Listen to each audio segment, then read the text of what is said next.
Hello everybody. Hey, what do you think of my pond? I've got 4 fish and my favourite is called the Ghost because he looks like a ghost and he acts like a ghost. Now you see him, now you don't. So here's my latest piece, some Kingfishers and an Iris. Complementary colours of course, orange and blue, which are even in the Kingfisher himself, and I've used a rippled dichro to try and capture that lovely effect that the real Kingfisher has. I made special dichro for the buds, which I think are a great success. I'm really pleased with them.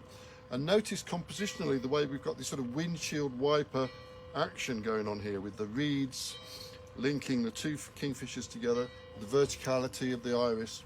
I think it's a really successful piece. And I think I'm getting better, which after 40 years, if that wasn't the case, I may as well think of something else to do, don't you think? Anyway, as usual, I've written a verse which goes like this. The Kingfisher.